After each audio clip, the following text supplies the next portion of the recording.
Prepare-se, nosso culto online está quase começando.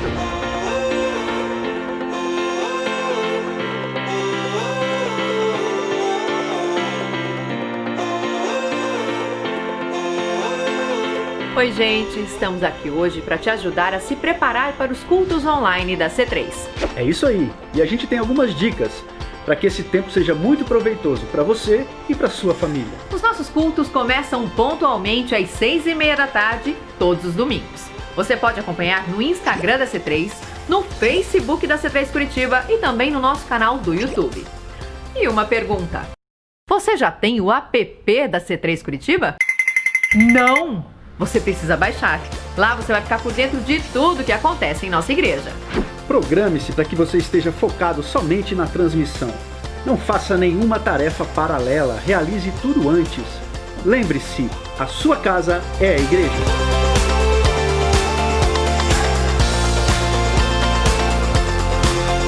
Lembre as crianças que a hora do culto é como na igreja. Nada de ficar pedindo comida, conversando, fazendo bagunça. É todo mundo focado na transmissão. Na hora do louvor, louve, adore, erga sua mão. O Espírito Santo está na sua casa. E na hora da palavra, anote. Você pode meditar nela durante a semana. Lembrando que você também pode entregar o seu dízimo e a sua oferta, assim como na igreja. Para isso, basta você acessar o QR Code do PicPay no nosso Instagram. Se você tiver alguma dúvida sobre esse assunto, entre em contato pelo direct ou pelo e-mail que está aparecendo aqui embaixo na tela. E o mais importante, compartilhe essa mensagem. Tem muita gente por aí precisando de uma palavra de Deus. E na hora de compartilhar, não esqueça de marcar a C3 Curitiba. C3 Curitiba. A Casa da Transformação.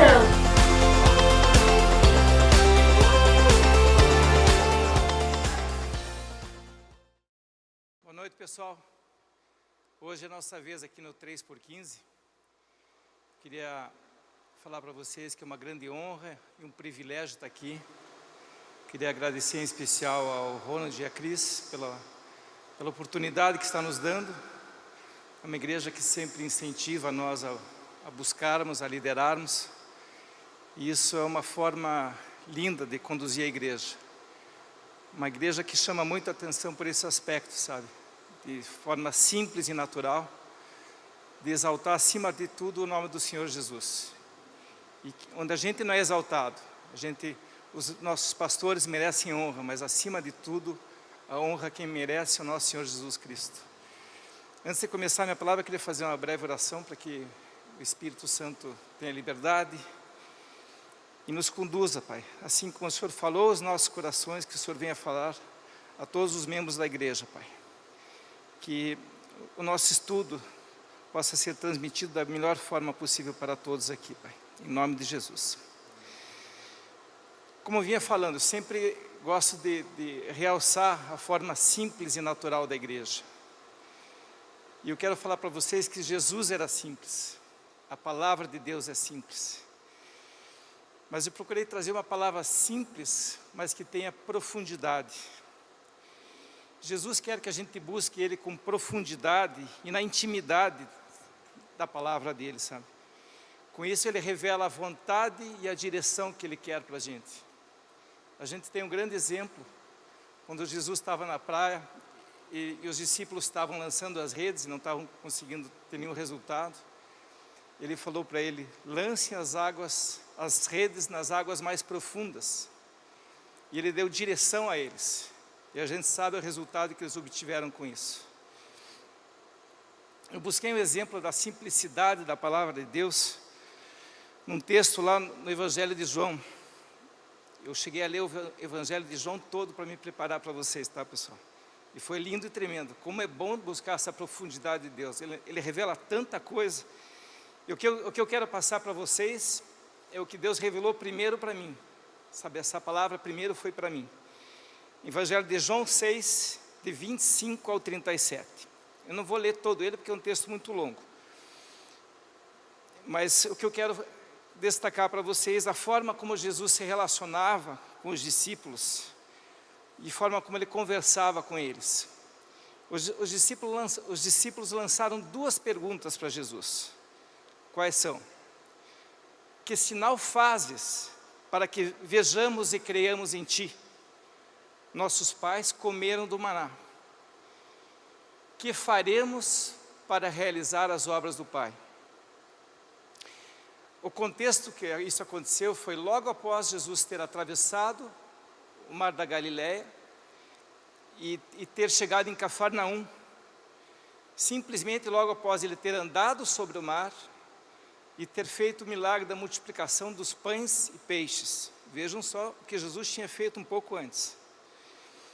Mas Jesus, como sonda o nosso coração e sabe de todas as coisas, ele percebeu que o que eles buscavam era algo que atendesse às necessidades momentâneas deles, como a sobrevivência, o maná, que eles sabiam que Deus supriu ele no deserto, e os rituais da lei que eles estavam acostumados.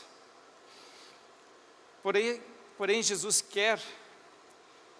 queria e quer que eles buscassem as coisas do alto. É o que Ele deseja que nós façamos hoje, independente dos resultados que venhamos a ter. Ele quer que façamos acima de tudo a vontade deles, que é colocada em nossos corações. Esse é meu tablet, tá, pessoal? Jesus começa respondendo a primeira pergunta, que foi: que faremos para realizar as obras do Pai? Vejam a resposta que ele deu: creiam que fui enviado por Deus. Simples assim. Uma resposta simples, porém tremenda. Jesus não respondeu diretamente das obras que eles deveriam fazer, mas que crescem que ele foi enviado pelo Pai. Percebam o que Jesus prometeu numa outra circunstância, quando ele já anunciava a eles que ele voltaria para o Pai, aos que crescem nele. Está lá em João 14, 12. Na verdade vos digo que aquele que crê em mim, também fará as obras que eu faço, e as fará maiores do que estas, porque eu vou para o Pai. Com a presença do Espírito Santo, que Ele nos concedeu quando foi para o Pai, nós estaremos realizando obras maiores do que Ele. É uma promessa dEle. E vejam alguns sinais que acompanhariam aos que crescem. Está lá em Marcos 16, versículos 17 a 18.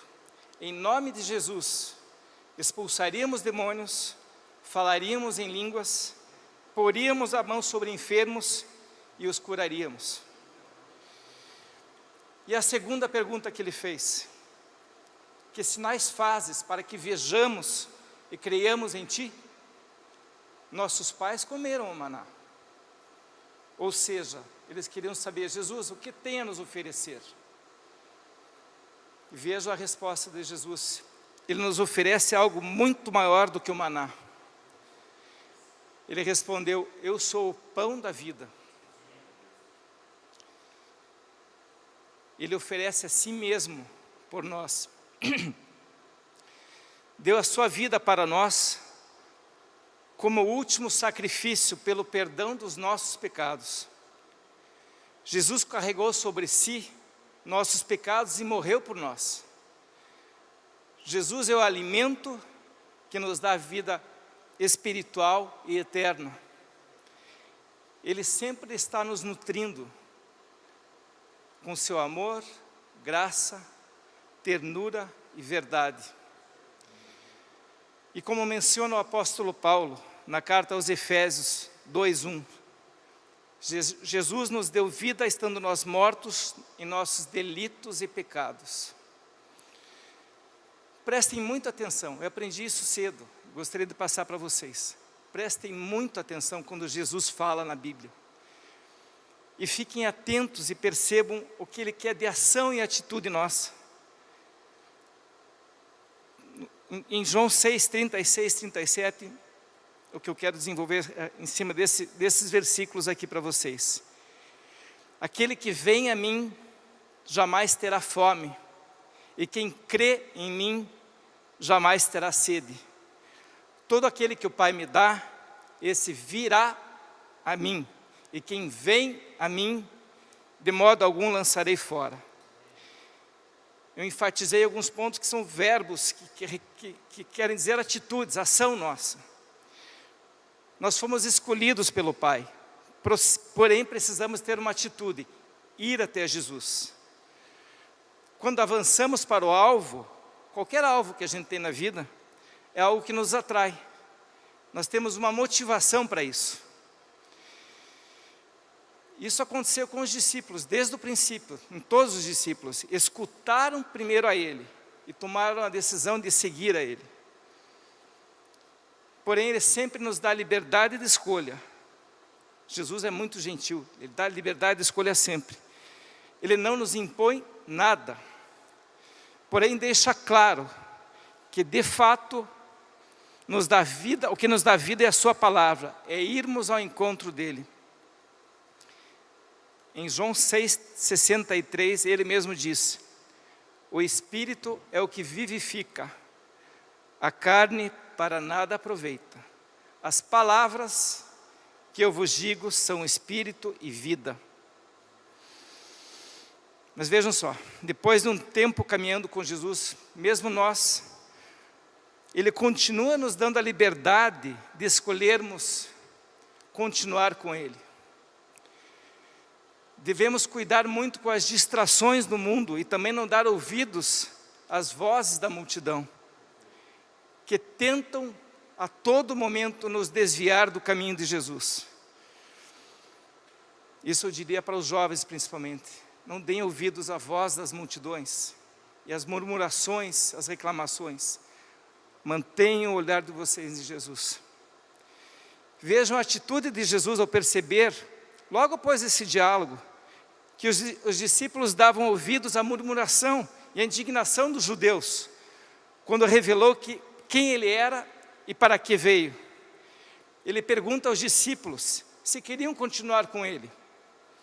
Pedro daí pergunta: a quem iremos, Senhor? Somente Tu tem palavras de vida eterna. Pedro, sempre Pedro, ele que andou sobre o mar, enquanto mantinha olhar fixo em Jesus. Impulsivo e ousado, se expunha, experimentava dos milagres de Jesus. E nós, quais são as experiências que temos tido com Jesus? Que tal sermos mais ousados? Mas olha a decisão de Pedro em permanecer com Jesus. A melhor decisão é sempre permanecer com Jesus. Quando permanecemos com Jesus, passamos a ser seus imitadores. E experimentamos uma vida que vale a pena ser vivida. Não uma vida supérflua, fútil, só com os prazeres. Mas voltando ao texto, ao versículo, em João 6,36, podemos ler: e quem crê em mim, jamais terá sede. A segunda e maior importante atitude é crer. Para crer é preciso ter fé, é uma decisão. Sem fé é impossível agradar a Deus. Pela fé somos salvos. E mais uma vez, na sua simplicidade, Jesus explica aos que ainda estão buscando, você que ainda está buscando, você que ainda está se debatendo, que não encontrou o verdadeiro caminho, Ele disse que podiam ir até Ele, e aos que creem nele, vejam o que aconteceria. Ele também fala em João 7,38, se alguém tem sede, venha até mim e beba. Quem crê em mim, como dizem as Escrituras, fluirão rios de água viva.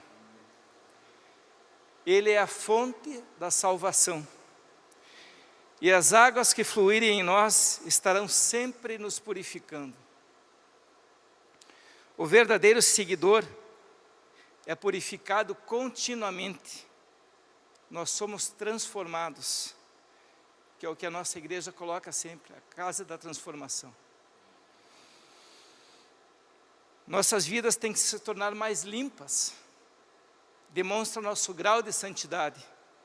Sermos santos e irrepreensíveis diante do Senhor. Esses rios de água viva nada mais são do que o Espírito Santo que recebemos ao aceitar Jesus em nossas vidas. E o melhor ainda que nós recebemos e temos, os que aceitaram Jesus, é o fruto do Espírito. Em Gálatas 5, 22, 23, está bem claro que é o fruto do Espírito. E nós temos isso em nós.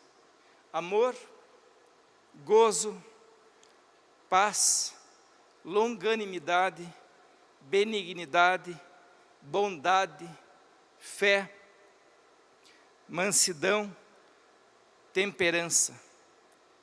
Contra estas coisas não há lei. Temos expressado o fruto do Espírito em nossas vidas? Estamos deixando fluir como as águas através de nós? Lembro da mulher samaritana, quando Jesus falou com ela? Está lá em João 4,14. Mas aquele que beber da água que lhe der, nunca terá sede. Porque a água que eu lhe der, se fará nele uma fonte que salte para a vida eterna. Percebam, ela teve um encontro com Jesus, ouviu as palavras dele e creu. E declarou: Senhor, vejo que tu és profeta. O mais importante, a atitude que ela teve depois, ela não as reteve para si. Ela voltou para a comunidade dela e contou para todas as boas novas. E nós o que temos feito? Temos retido o que recebemos? Estamos sendo os verdadeiros emissários do Evangelho? Temos que deixar as águas fluírem, levando as boas novas de Deus ao mundo. Fique atento ao que acontece com a água parada por muito tempo. Apodrece. Beber desta água e também mostrar ao próximo como ter a fonte nele mesmo. E para concluir, João 3,16, porque Deus amou o mundo de tal maneira que deu o seu Filho unigênito, para todo aquele nele crê, não pereça, mas tenha vida eterna. Só mais uma coisa que eu queria lembrar aqui, eu sempre gostei de questionar muito, e nas aulas do Norberto, fiz uma pergunta uma vez para ele. Pastor Norberto, de que forma que o apóstolo Paulo, como que ele pregava quando ele chegava nas cidades? Porque ele sabia muito do Antigo Testamento, do que Deus tinha colocado no coração dele. E ele respondeu, a mensagem era basicamente essa, o que eu procurei passar para vocês. Jesus ressuscitou, Ele é o Senhor. Ele nos deu a salvação e transforma nossas vidas. Simples assim. Porém, com muito amor um imenso amor ao próximo, que é o que Jesus mais quer da gente. Isso aí, pessoal.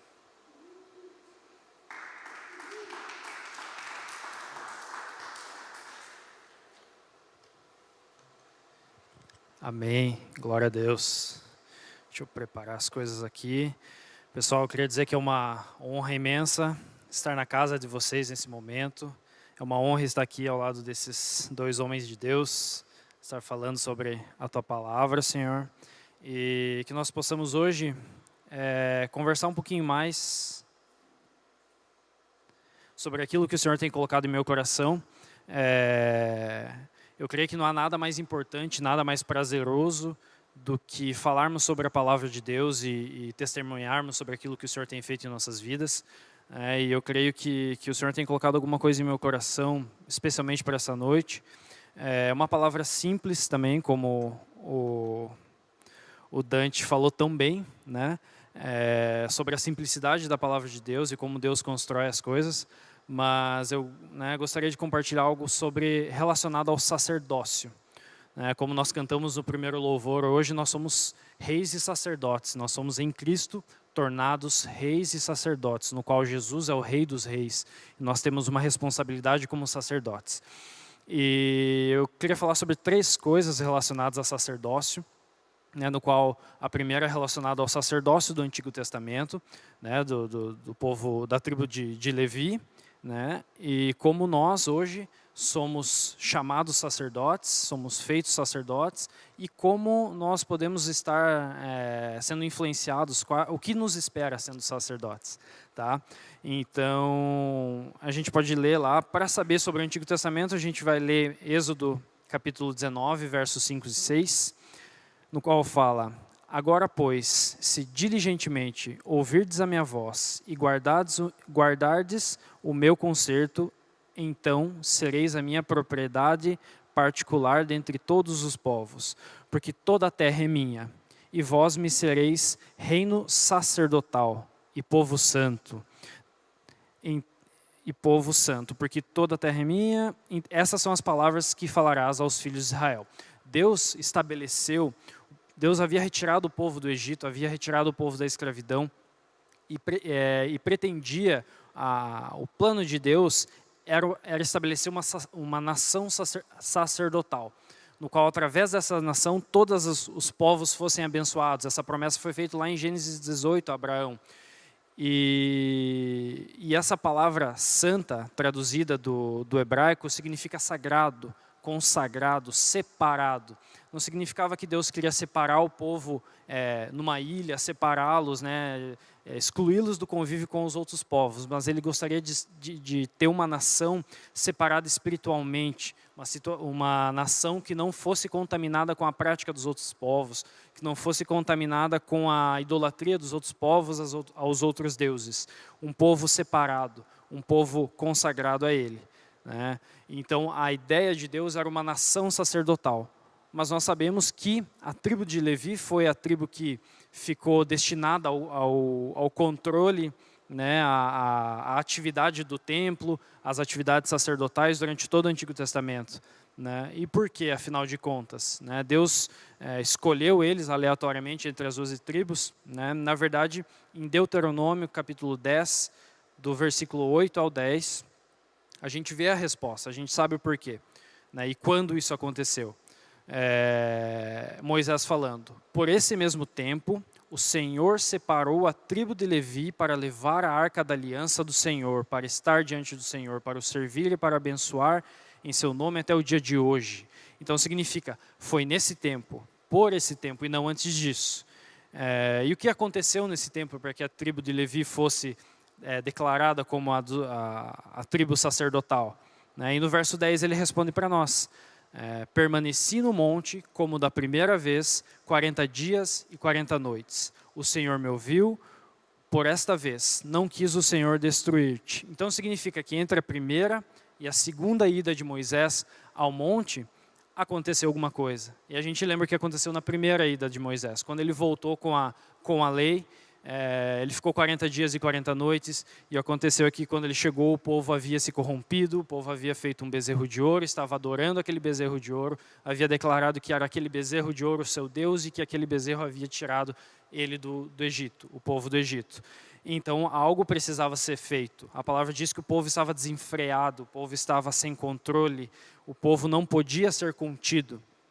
E a atitude que Moisés teve, movido por Deus, foi: em Êxodo 32, versos 25 a 28, a gente tem a resposta.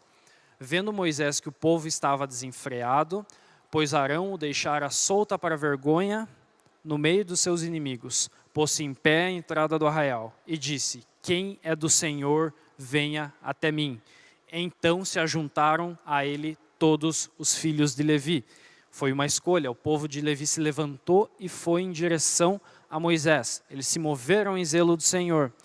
E aí a orientação foi dada por Moisés, e fizeram os filhos de Levi segundo a palavra de Moisés. E caíram do povo naquele dia uns 3.000 homens. Moisés declarou: venham até mim aqueles que são do Senhor. E eles se moveram em zelo de santidade. Os levitas se moveram em consagração ao Senhor, se moveram em arrependimento daquilo que eles haviam praticado. Eles estavam com o povo durante a adoração ao bezerro, mas eles se moveram em santidade, eles se arrependeram, eles se santificaram para o Senhor. Então, por isso, a tribo de Levi se tornou a tribo responsável pelo sacerdócio. Por isso que eles não tinham herança nem parte entre os seus irmãos. Por isso que eles eram, por isso que a herança deles era o Senhor e não a herança mais preciosa que essa. Mas nós entendemos então o sacerdócio levítico, que tinham as suas responsabilidades, mas nós não estamos mais no Antigo Testamento, né? Mas nós somos chamados reis e sacerdotes, e precisamos entender que há um chamado para cada um de nós. Todos nós, qualquer pessoa, se você anda com Jesus há muito tempo, se você começou a sua vida com Jesus há pouco tempo, há um propósito em sua vida. Deus estabeleceu um propósito em sua vida. Você não é um acidente, você não nasceu por acaso. Se em algum momento isso passou pela sua cabeça, tenha certeza. Deus estabeleceu um propósito em sua vida e você é responsável de se mover em santidade ao Senhor e se mover ao chamado que Deus tem feito. Mesmo você que talvez nunca tenha tido uma experiência com Deus e nunca entregou ainda a sua vida para Jesus, saiba que você tem um chamado. Deus se importa com você e Deus está esperando o seu passo em direção a Ele. Assim como os levitas se moveram em santidade, se moveram ao chamado daqueles que são de Deus, que você possa se mover em direção ao Pai.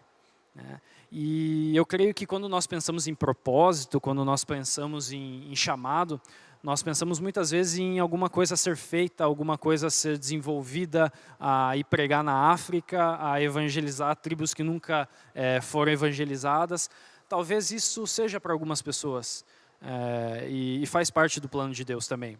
Mas eu creio que o chamado que Deus está fazendo e Ele faz constantemente para nós é o chamado para ser. Antes do fazer, eu creio que é necessário nós sermos. O chamado para ser, o chamado para ser santo, o chamado para ser santificado. O chamado, por trás dessa palavra santo, não significa alguém que nunca pecou ou alguém que tem um poder super especial. Mas a palavra santo, especialmente relacionada ao homem na Bíblia, tem a ver com esse sentido de separado e consagrado. Então Deus espera de nós que nós nos consagremos a Ele. 1 Coríntios 1, versos 1 e 2.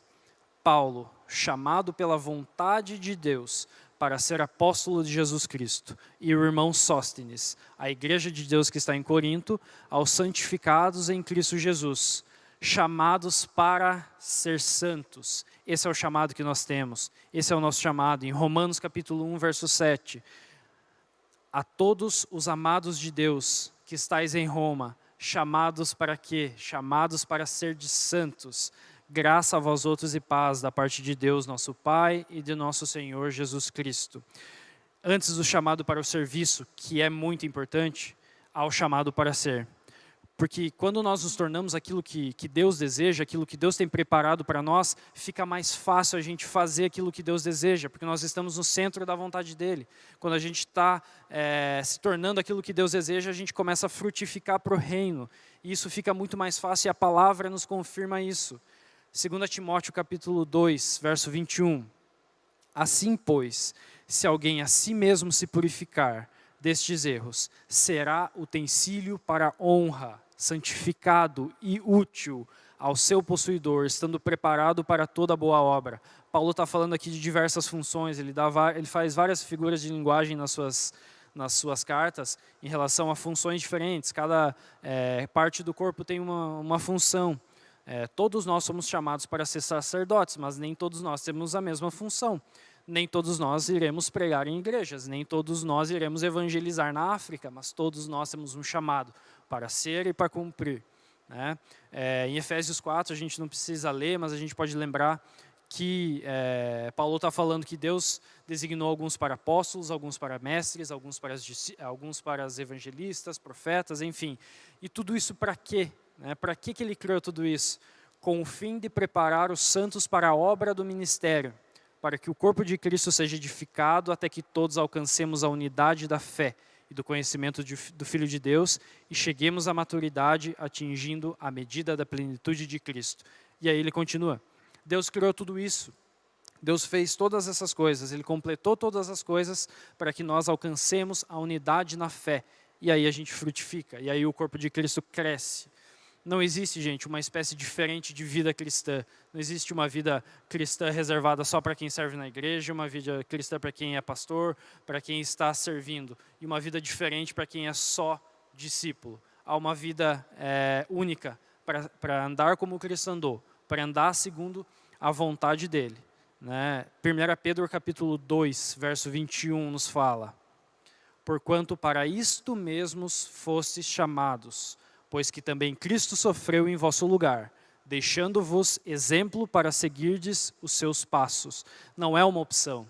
Nós precisamos. Quem é meu discípulo, a si mesmo se negue. É essa a ordenança que o Senhor deu, não é uma opção. Nós somos chamados para ser, e aí frutificaremos. Insisto nisso, gente.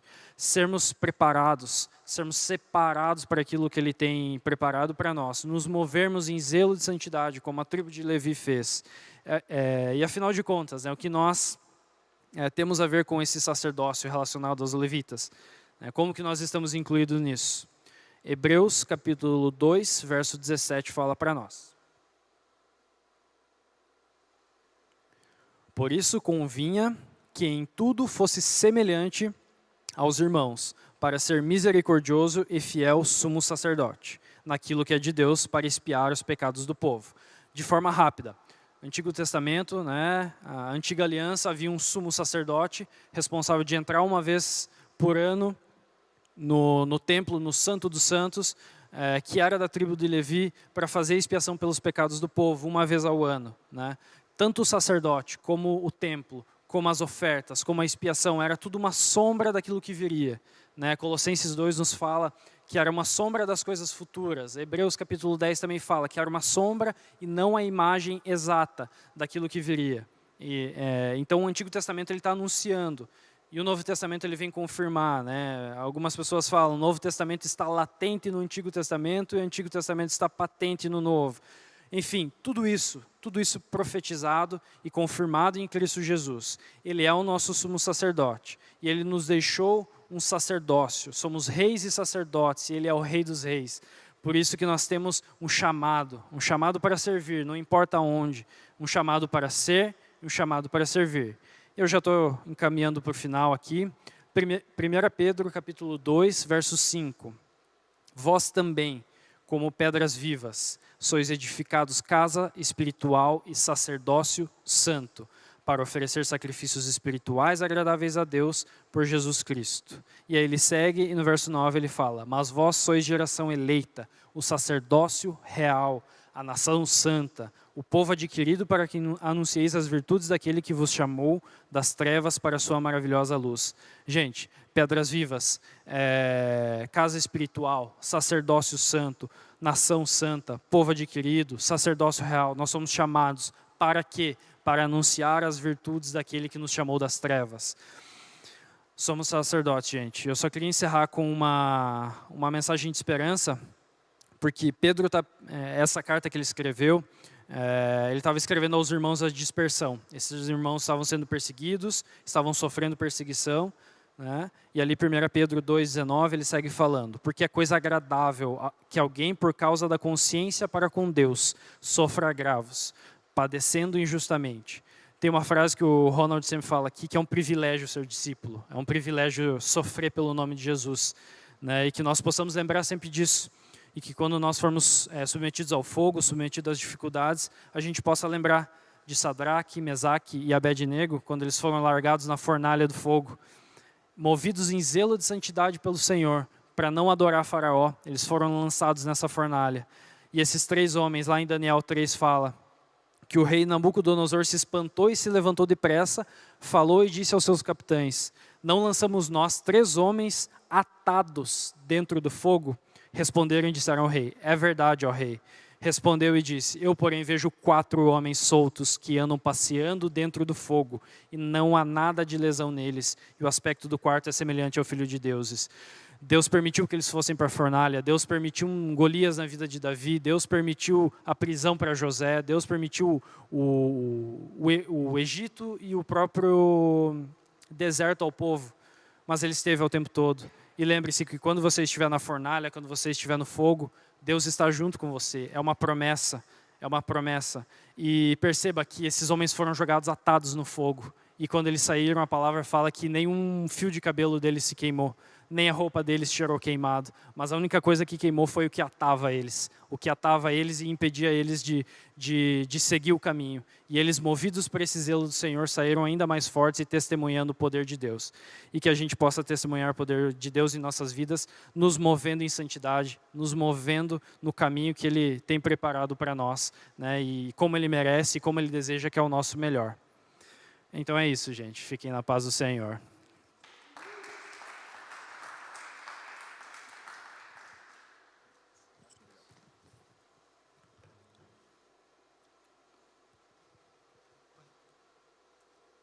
Boa noite. Primeiramente, obrigado por essa oportunidade. Quero agradecer aos meus pastores por confiarem em nós essa responsabilidade. E assim como meu amigo Dante disse, essa palavra, em primeiro lugar, era para mim. Deus deu ela para mim, me despertando alguns pontos na minha vida que eu acho que são interessantes ser compartilhados com os meus queridos. O tema dessa palavra é ter foco. Desde pequeno, a mãe fala, filho, estuda, porque você precisa passar de ano. Você tem que perder um tempo, estudar, passar de ano. Então, a nossa vida é movida por foco. A gente tem que ter alguns focos na nossa vida para que a gente consiga chegar em algum lugar. Só que nada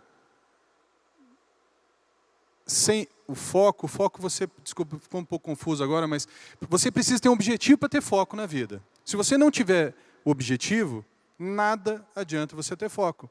E você, numa caminhada profissional, uma empresa vai falar assim, poxa, meu time está perdendo o foco do negócio aqui. Eles vão lá e vão pagar uma grana absurda para alguém falar para você ter foco.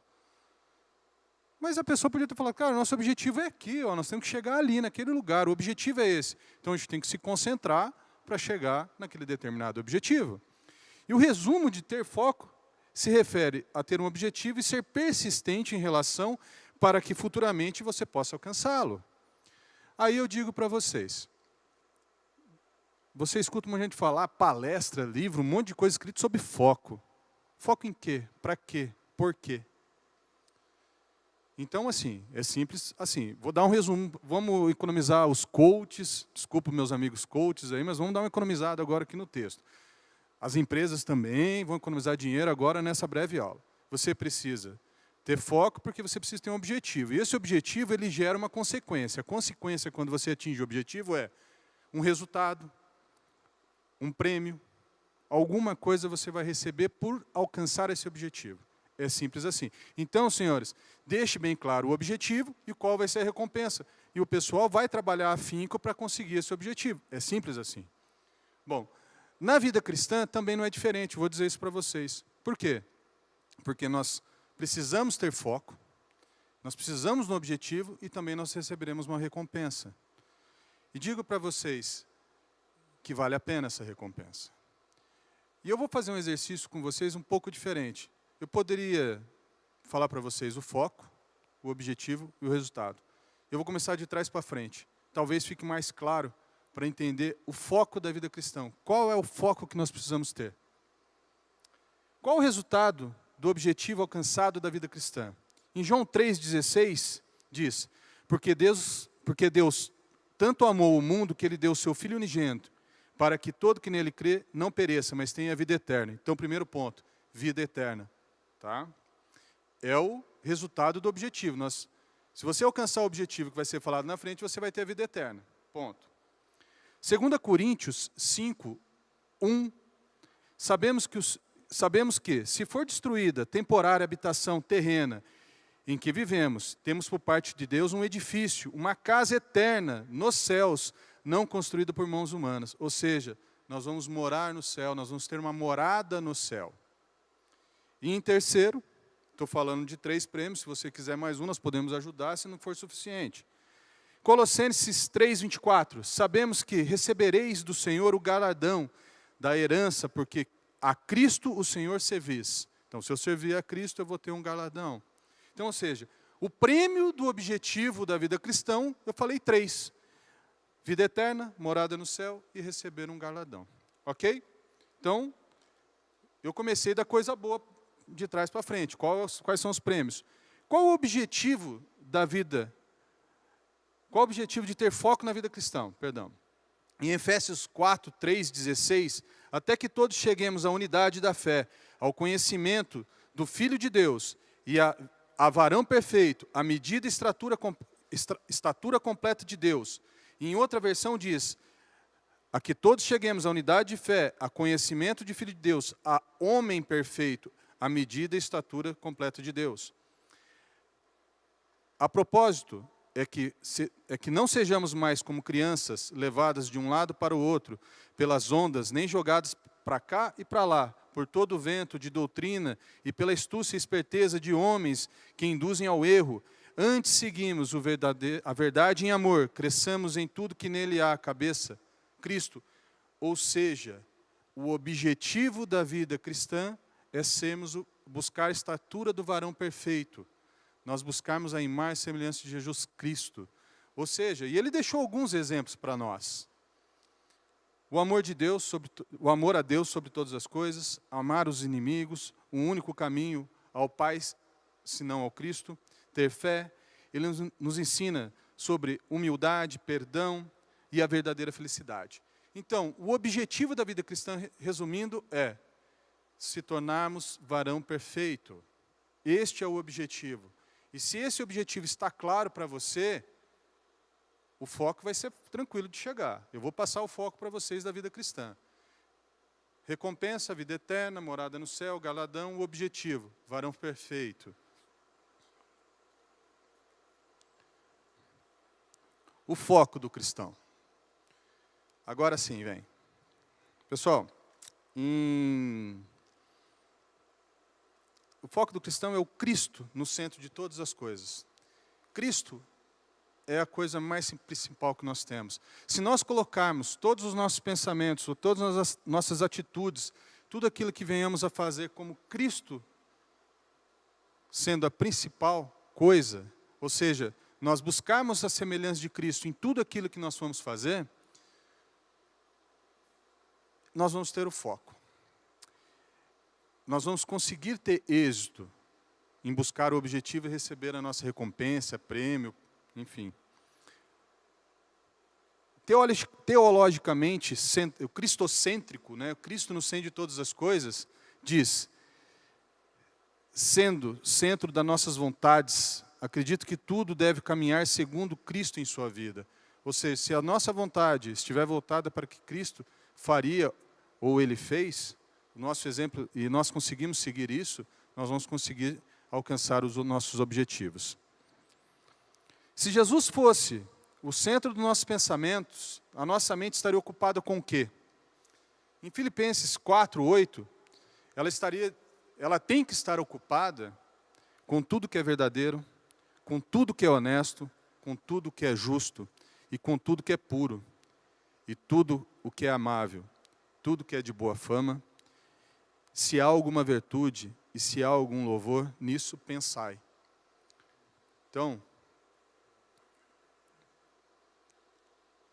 esse é um ensinamento que foi nos deixado para que nisso pensamos, para que conseguimos colocar Cristo no centro da nossa vida.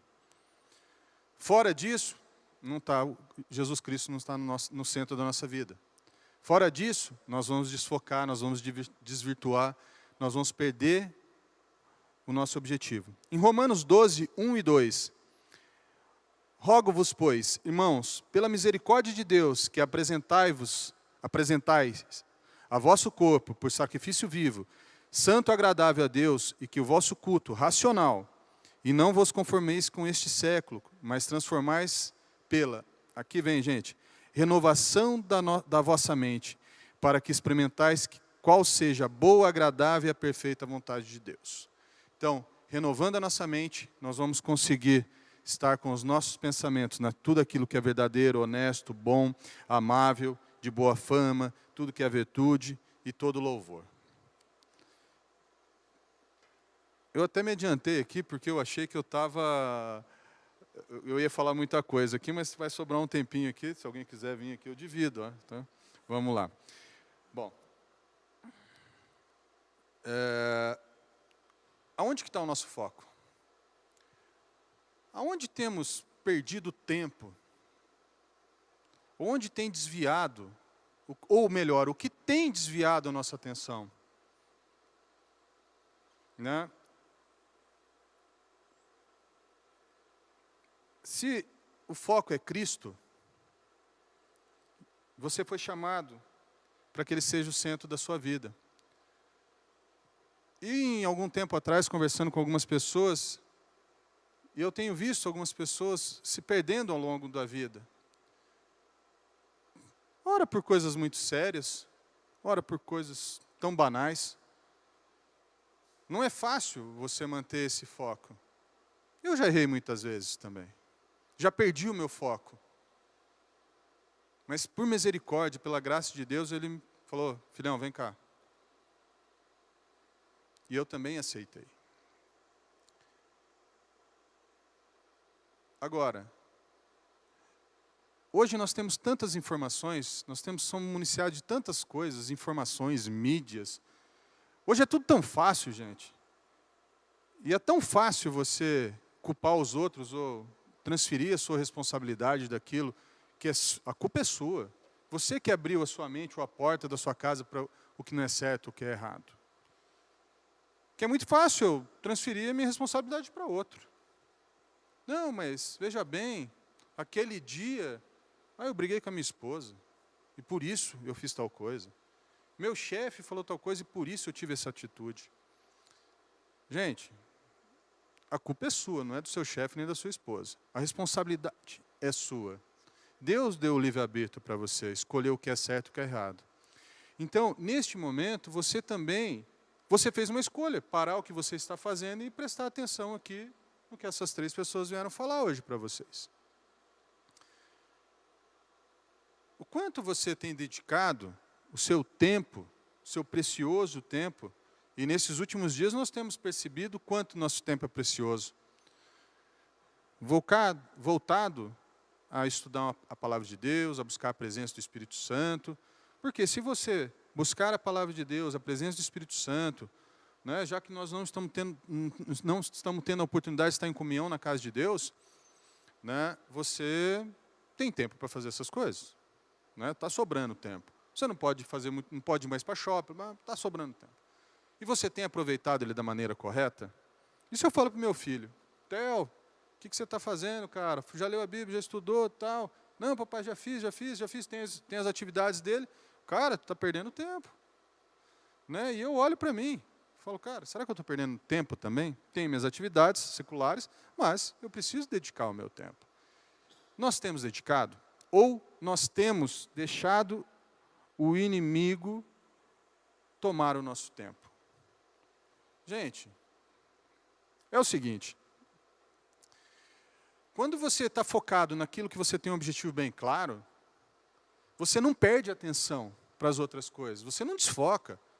Você consegue até perceber o que você está errando para ajustar e continuar no seu objetivo. Agora, se você não está focado, o objetivo não está bem claro para você, qualquer distração te chama a atenção.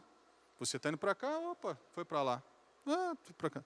Por quê? Você não está sintonizado, não está bem ajustado com o seu foco. O seu foco não está bem claro aonde é o seu objetivo.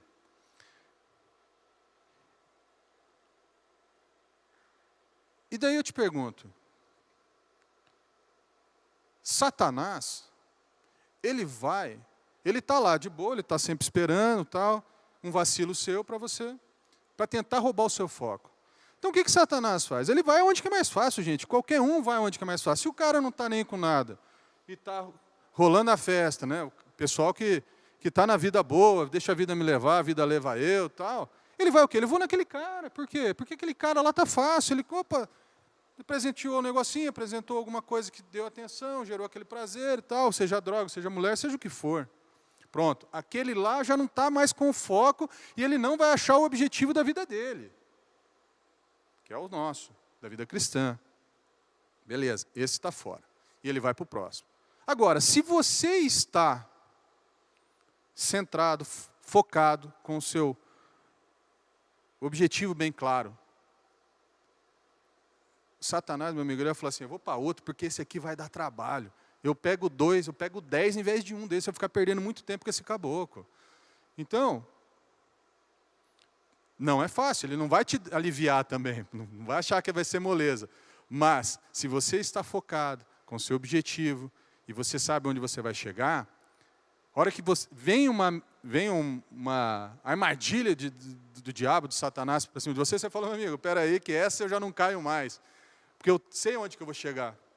Tenta para a próxima, vai depois aí, quem sabe você tenta. Vai tentando aí. E ele vai tentar. Só que é o seguinte, ele vai dar uma aliviada, porque ele vai querer pegar mais um monte de gente que está perdendo. Como diz lá na minha cidade, estão marcando toca. Então é isso, gente. O que tem? Qual é o gigante que está atrapalhando você? Né? O pessoal fala muito de gigante, como dificuldade, problema. Eu vejo assim, não é do meu tempo, mas meu pai falava assim que parece que você fica com um disco riscado. Daí eu fui ver o que é uma radiola, porque eu não conheci, não vi. Eu sou dessa época mais nova agora, nem DVD.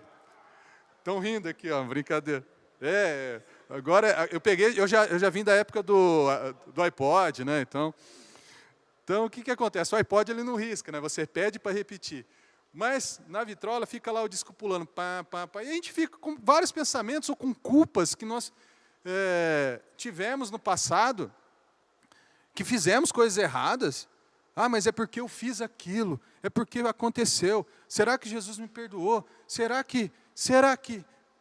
E daí você não consegue ir para frente. E o apóstolo Paulo diz para nós assim, que precisamos esquecer as coisas que para trás ficaram, para podermos avançar aquelas que estão diante de nós. Se a gente ficar sempre olhando para o retrovisor, para aquilo que aconteceu, a gente não vai conseguir ir para frente, pessoal. Ah, não, mas eu sei, meu objetivo está lá. Você está dando desculpa para você mesmo. O objetivo está aqui, está claro para vocês. Na época do meu pai, não na minha, você ia lá, passava um paninho no disco, tirava o pó e ele começava a rodar. Vamos passar um pano nas coisas que estão nos distraindo, que não estão permitindo você ter foco. Foco na vida cristã. E isso só depende de você. Isso é uma decisão sua que você precisa fazer. Se você tem pendências, se você tem coisas que estão te travando, pede perdão para Deus, Deus já te perdoou. Vai você, empurra a agulha para frente e vamos fazer esse disco tocar. E dessa forma, a gente vai conseguir caminhar na vida cristã. Meus irmãos, é engraçado quando Deus fala com a gente, na minha cabeça vem tudo muito objetivo, muito prático algumas coisas. E você transportar isso para o papel, para trazer para vocês, eu digo para vocês que foi um exercício bem bacana. Foram alguns dias escrevendo, refazendo, né, para tentar trazer o melhor para vocês. Espero que tenha sido de ajuda para vocês. Porque às vezes falta a gente dar um empurrão. Eu brinco que eu tenho um pessoal que eu falo, meu amigo, eu não sou um cara muito carinhoso, não. Você sabe o que você tem que fazer, vamos fazer. Se precisar da minha ajuda, me grita que eu vou te ajudar. Talvez você esteja precisando de ajuda agora, nesse momento. A nossa igreja está de portas abertas para receber vocês virtualmente, por enquanto. Entre em contato conosco, para que você possa receber uma oração, um apoio. Estou à disposição, se precisar ajudar a mover essa agulha para esse disco parar de ficar riscado na sua cabeça, pode contar comigo. Tenho certeza com todos os nossos irmãos e toda a nossa liderança. Quero novamente agradecer. Vou terminar com uma oração. Senhor Deus Pai, obrigado por essa oportunidade, Senhor Deus, que seu Espírito Santo esteja visitando cada lar agora aqui, Pai. Que as palavras que foram ditas aqui pelo Dante, pelo Adriano e por mim, tenham feito algum sentido, Pai, para essas pessoas. Não sabemos se todas as palavras para a mesma pessoa, ou para algum grupo uma, para outro grupo outra. Mas o Senhor sabe de todas as coisas. Senhor, nos abençoe essa semana. Pai, não nos deixes cair em tentação, para que não percamos o nosso foco, Pai.